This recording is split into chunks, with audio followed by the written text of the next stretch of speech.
ദൈവനാമം മഹത്വപ്പെടുമാറാകട്ടെ. കുഞ്ഞുങ്ങൾക്ക് കഥ ഇഷ്ടമാണല്ലോ. ഇന്ന് നമ്മൾക്ക് ഒരു കഥ പഠിക്കാം. നമ്മൾ കഴിഞ്ഞ ആഴ്ച കണ്ടു യാക്കോബും ഭാര്യമാരും അവരുടെ മക്കളുമായിട്ട് അവർ ലാബാൻ്റെ അടുത്ത് നിന്ന് പോകുന്നതായിട്ട് നമ്മൾ കണ്ടു. അപ്പോൾ ലാബാൻ ഇത് അറിഞ്ഞു കഴിഞ്ഞപ്പോൾ ലാബാന് ഭയങ്കര ദേഷ്യമുണ്ടായി, വിഷമമുണ്ടായി. അതുകൊണ്ട് ലാബാൻ അവരെ പിന്തുടരുന്നതായിട്ടാണ് നമ്മൾ കണ്ടത്. ഇനി ബാക്കി എന്ത് സംഭവിക്കുക എന്നുള്ളത് നമുക്ക് പഠിക്കാം. അതിനു മുമ്പായിട്ട് നമുക്കൊരു വാക്യം പഠിക്കാം. ഉൽപ്പത്തി പുസ്തകം 31 അധ്യായത്തിൻ്റെ 24 വാക്യം.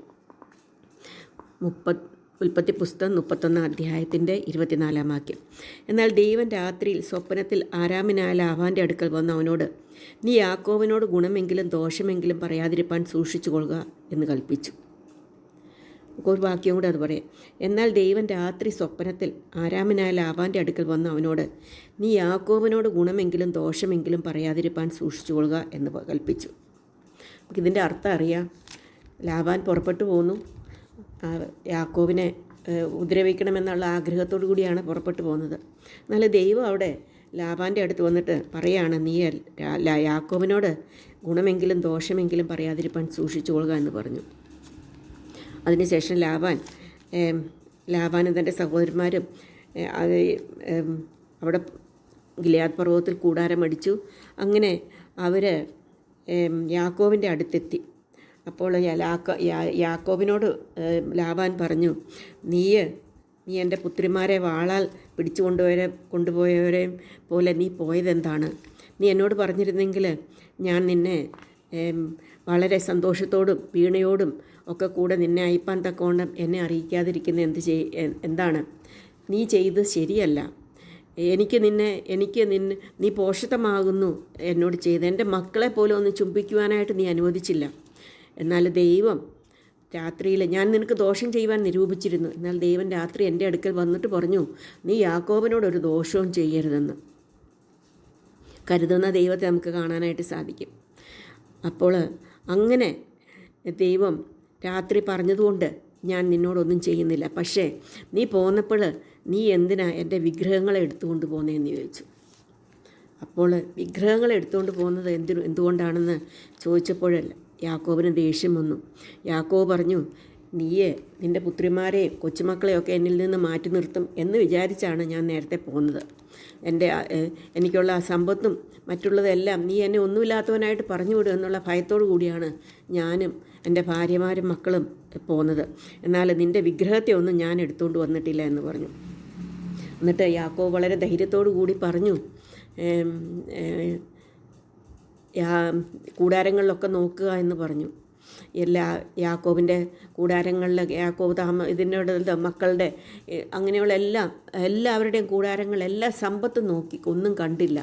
ലേയുടെ കൂടാരത്തിലും നോക്കി, ലേയുടെ കൂടാരത്തിലും ഒന്നും ഉണ്ടായിരുന്നില്ല. എന്നാൽ റാഹേൽ ഇത് മോഷ്ടിച്ചത് യാക്കോബ് അറിഞ്ഞില്ല. റാഹേലിന് ഇപ്പോഴും അവളുടെ അപ്പൻ്റെ വിഗ്രഹത്തോടും അതിനുള്ള ആഗ്രഹം വിട്ടുമാറിയിട്ടുണ്ടായിരുന്നില്ല എന്ന് കാണാനായിട്ട് സാധിക്കും. നമ്മൾ ഓർക്കും, എന്തുകൊണ്ടാണ് ലേയ്ക്ക് ദൈവം ഉടനെ തന്നെ മക്കളെ കൊടുത്തത്? ലേയ അനിഷ്ടയായതുകൊണ്ടാണ് അവളുടെ ഗർഭപാത്രം തുറന്നത്. എന്നാൽ റാഹേൽ ഇപ്പോഴും ആ പണ്ടത്തെ പോലെ തന്നെ അവളുടെ വിഗ്രഹത്തെ, യാക്കോബിൻ്റെ ദൈവത്തെ അല്ല, വിഗ്രഹത്തെയാണ് അവൾ കൂടുതൽ മാനിച്ചതെന്ന് നമുക്ക് കാണാനായിട്ട് സാധിക്കും. അപ്പോൾ റാഹേലിൻ്റെ കൂടാരത്തിൽ ചെന്നു. അപ്പോൾ റാഹേൽ എന്ത് ചെയ്യുകയായിരുന്നു? റാഹേൽ വിഗ്രഹങ്ങളെയൊക്കെ എടുത്ത് ഒട്ടകക്കോപ്പിനകത്തിട്ട് അതിന്മേലിരിക്കുകയായിരുന്നു. അവൾ നല്ല മിടുക്കിയ. മോഷ്ടിച്ചു എന്നുള്ളത് മാത്രമല്ല, കാരണം അവൾക്കിപ്പോൾ മനസ്സിലായി, അവൾ ഇതിനെ എടുത്തു കഴിഞ്ഞാൽ അവളാണ് പിടിക്കപ്പെട്ടതെങ്കിൽ അതിന് ശിക്ഷ കിട്ടും എന്നവൾക്ക് മനസ്സിലായി. അപ്പോൾ അവൾ പറഞ്ഞു, അപ്പനോട് പറഞ്ഞു, അപ്പ കോപിക്കരുത്, എനിക്ക് സുഖമില്ല, ഞാൻ അതുകൊണ്ട് ഇവിടെ ഇരിക്കുകയാണ്. നിൻ്റെ മുമ്പിൽ എഴുന്നേൽക്കേണ്ടത് ആവശ്യമാണെന്ന് എനിക്കറിയാം, എന്നാൽ എനിക്ക് എഴുന്നേൽക്കാൻ വയ്യ, അതുകൊണ്ട് ഞാനിങ്ങനെ ഇരിക്കുകയാണെന്ന് പറഞ്ഞു. അപ്പോൾ പിന്നെ അപ്പനല്ലേ, മോളോട് ഒന്നും ചെയ്യാൻ സാധിച്ചില്ല. ആ കൂടാരത്തിൽ നിന്ന് അവൻ അതുപോലെ തന്നെ ഒന്നു. അപ്പോൾ യാക്കോബിന് ദേഷ്യമായി. എന്നിട്ട് യാക്കോബ് ചോദിച്ചു, നീ കൂടാരങ്ങളിലെല്ലാം നിൻ്റെ എന്തെങ്കിലും ഒരു സാധനം എൻ്റെ കയ്യിൽ ഉണ്ടോ എന്ന് ചോദിച്ചു. എന്നിട്ട് പറഞ്ഞു, യാക്കോബ് പറഞ്ഞു, പകൽ വെയിൽ കൊണ്ടും രാത്രി ശീതം കൊണ്ടും ഞാൻ ക്ഷയിച്ചു, എൻ്റെ കണ്ണിന് ഉറക്കമില്ലാതെയായി. 20 സംവത്സരം ഞാൻ നിൻ്റെ അപ്പൻ്റെ വീട്ടിൽ പാർത്ത്, 14 സംവത്സരം നിൻ്റെ 2 പുത്രിമാർക്കായിട്ടും 6 സംവത്സരം നിൻ്റെ ആട്ടിൻകൂട്ടത്തിനായിട്ട് നിന്നെ സേവിച്ചു. 10 പ്രാവശ്യമെങ്കിലും നീ എന്നെ ചതിച്ചു. യാക്കോബ് മറന്നുപോയി. യാക്കോബും അപ്പനെയും അമ്മേനെയും ചേട്ടനെയൊക്കെ ചതിച്ചതാണ്. അപ്പോൾ അത് കഴിഞ്ഞിട്ട് യാക്കോബ് ഒരു കാര്യം പറയുന്നുണ്ട്. ദൈവമായ അബ്രഹാമിൻ്റെ ദൈവം, ഇസ്ഹാക്കിൻ്റെ ദൈവമായ ഭയമായവൻ എനിക്കില്ലായിരുന്നുവെങ്കിൽ നീ ഇപ്പോൾ എന്നെ വെറുതെ അയച്ചു കളയുമായിരുന്നു. ദൈവം എൻ്റെ കഷ്ടത, എൻ്റെ കൈകളുടെ പ്രയത്നവും കണ്ട് കഴിഞ്ഞ രാത്രി ന്യായം വിധിച്ചെന്ന് പറഞ്ഞു. അങ്ങനെ അപ്പോൾ ലാബാൻ പറഞ്ഞു, പുത്രിമാർ എൻ്റെ പുത്രിമാരാണ്, മക്കൾ എൻ്റെ മക്കളാണ്, എൻ്റെ കൊച്ചുമക്കളാണ്, ആട്ടിൻകൂട്ടം എൻ്റെ ആട്ടിൻകൂട്ടമാണ്. ഞാൻ പിന്നെ നിന്നോട് എൻ്റെ മക്കളോടും കൊച്ചുമക്കളോടും ഞാൻ എന്ത് പ്രതികാരം ചെയ്യും? അതുകൊണ്ട് വരിക, നമുക്ക് ഒരു ഉടമ്പടി ചെയ്യാമെന്ന് പറഞ്ഞു. അപ്പോൾ അത് സമ്മതിച്ചു. അപ്പോൾ യാക്കോബ് ഒരു കല്ലെടുത്ത് തൂണായി നിർത്തി. കല്ല് കൂട്ടുവീനെന്ന് യാക്കോബ് തൻ്റെ സഹോദരന്മാരോടൊക്കെ പറഞ്ഞു. അവർ കല്ല് ഒരു കൂമ്പാരമായി കൂട്ടി. ആ കൂമ്പാരത്തിൽ വെച്ച് അവർ ഭക്ഷണം കഴിച്ചു. ലാബാൻ അതിന് സാക്ഷ്യത്തിൻ്റെ കൂമ്പാരം എന്ന് പേരിട്ടു. യാക്കോബ് അതിന് ഗാലേദ്. ലാബാൻ അവരുടെ ഭാഷ അനുസരിച്ച് എഗർ സഹൂദബ എന്ന് പേരിട്ടു. യാക്കോബ് അതിന് ഗലേദ് എന്ന് സാക്ഷ്യത്തിൻ്റെ കൂമ്പാരം എന്ന് പേരിട്ടു. അങ്ങനെ ആ കൂമ്പാരം എന്നും മിസ്പ എന്നും ആ പേരായി. അതിന് ഗലേദ് എന്നും മിസ്പ എന്നും പേരായി നാം കാണാനായിട്ട് സാധിക്കും. അവർക്ക് തമ്മിലുള്ള ഒരു ഉടമ്പടിയായിട്ട് നിന്നു. അപ്പോൾ ലാബാൻ പറഞ്ഞു, നീ എൻ്റെ പുത്രിമാരെ ഉപദ്രവിക്കുകയോ എൻ്റെ പുത്രിമാരല്ലാതെ വേറെ സ്ത്രീകളെ പരിഗ്രഹിക്കുകയോ ചെയ്യുമെങ്കിൽ അത് ചെയ്യാൻ പാടില്ല എന്ന്. അങ്ങനെ 2 പേരും അതല്ലേ, ഉപദ്രവത്തിനല്ലാതെ എന്തെങ്കിലും സന്തോഷകാര്യത്തിനല്ലാതെ ഈ കൂമ്പാരം വിട്ട് നീ അങ്ങോട്ടോ ഞങ്ങൾ ഇങ്ങോട്ടോ വരുവാനായിട്ട് പാടില്ല എന്ന് പറഞ്ഞ് അങ്ങനെ ആ ഒരു കൂമ്പാരം അവർ അവിടെ നിർത്തിയെന്ന് നമുക്ക് കാണുവാനായിട്ട് സാധിച്ചു. അവർ യാക്കോബ് പർവ്വതത്തിൽ യാഗം അർപ്പിച്ചു. ഭക്ഷണം കഴിപ്പാൻ തൻ്റെ സഹോദരന്മാരെ വിളിച്ചു. അവർ ഭക്ഷണം കഴിച്ച് പാർത്ത് സന്തോഷത്തോടുകൂടെ ലാബാൻ തൻ്റെ പിറ്റേ ദിവസം രാവിലെ എഴുന്നേറ്റ് ഒന്നിച്ച് പാർത്ത് പിറ്റേ ദിവസം രാവിലെ തൻ്റെ മക്കളെയും കൊച്ചുമക്കളെയൊക്കെ ചുംബിച്ച് ലാബാൻ കടന്നുപോയി. യാക്കോബും തൻ്റെ വഴിക്ക് പോയി. അപ്പോൾ ആ സമയത്ത് തന്നെ ദൈവത്തിൻ്റെ ദൂതന്മാർ യാക്കോബിനെ എതിരേറ്റ് വന്നു. അപ്പോൾ ഇതാ ദൈവത്തിൻ്റെ സേന എന്ന് പറഞ്ഞ് ആ സ്ഥലത്തിന് യാക്കോബ് മഹനീയം എന്ന് പേരിട്ടു. അങ്ങനെ സന്തോഷമായിട്ട് ലാബാനും യാക്കോബുമായിട്ടുള്ള ആ ബന്ധം അവിടെ സ്ഥാപിക്കുവാനായിട്ടും പ്രയാസങ്ങളൊന്നും ഉണ്ടാകാതെ വണ്ണം ദൈവം സൂക്ഷിച്ചു. ഇതിൽ നമുക്ക് അനേക പാഠങ്ങൾ പഠിക്കുവാനുണ്ട്. ഒന്നാമതായിട്ടും പഠിക്കാനായിട്ടുള്ളത്, ലാബാൻ യാക്കോബിന് വേണമെങ്കിൽ ദോഷം ചെയ്യാമായിരുന്നു. എന്നാൽ ദൈവം ലാബാനോട് പ്രത്യക്ഷപ്പെട്ട് തൻ്റെ ദാസനായ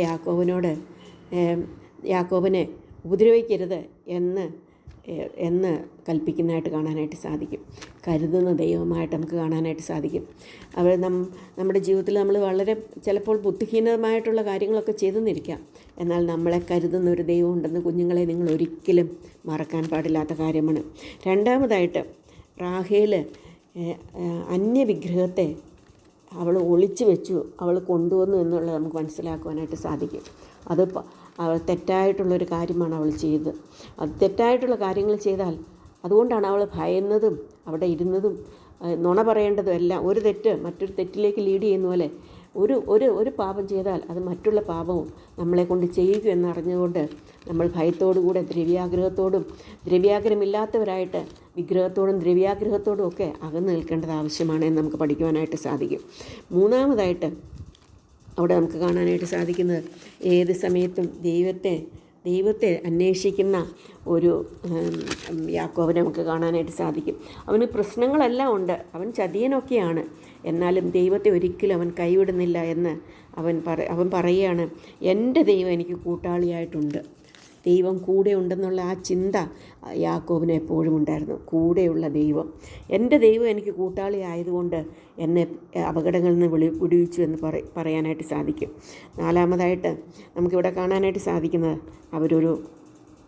അവരോട് ഉടമ്പടി ചെയ്തു, നല്ല ഒരു ഉടമ്പടി ചെയ്തതായിട്ട് കാണാനായിട്ട് സാധിക്കും.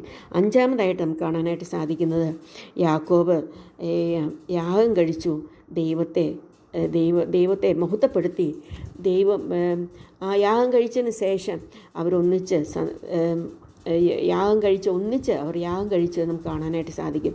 യാക്കോബ് തൻ്റെ ദൈവത്തെ എപ്പോഴും എന്നെ മാനിക്കുന്നവരെ ഞാൻ മാനിക്കും എന്ന് പറഞ്ഞ പോലെ യാക്കോബ് ദൈവത്തോട് യാഗം കഴിച്ച് ദൈവത്തോട് പ്രാർത്ഥിച്ചു.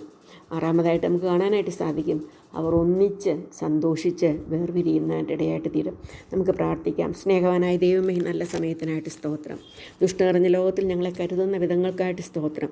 ഈ ലോകത്തിൽ ജീവിക്കുമ്പോൾ കർത്താവിനായിട്ട് ജീവിപ്പാൻ, കർത്താവിൻ്റെ മഹത്വത്തിനായി ഒത്തവണ്ണം ജീവിപ്പാൻ ഞങ്ങളെ സഹായിക്കണമേ. ഈ ലോകത്തിൻ്റെ മുഖത്തോട് വിട്ടിട്ട് കർത്താവിൻ്റെ മഹത്വം കണ്ടുകൊണ്ട് ജീവിപ്പാൻ ഞങ്ങളെ സഹായിക്കണമേ. ഞങ്ങളുടെ തെറ്റുകളെയും കുറ്റങ്ങളെയും ക്ഷമിക്കണമേ.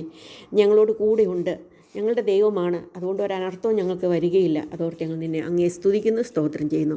പ്രാർത്ഥന കേട്ടുകൊണ്ട് സ്തോത്രം. എല്ലാം യേശു കർത്താവിൻ്റെ നാമത്തിൽ താഴ്മയും വിനയമായിട്ട് അപേക്ഷിക്കുന്നു. ആമേൻ. കുഞ്ഞുങ്ങൾക്ക് കഥ ഇഷ്ടപ്പെട്ടെങ്കിൽ എന്ത് ചെയ്യണം? സബ്സ്ക്രൈബ് ചെയ്യണം, ഷെയർ ചെയ്യണം.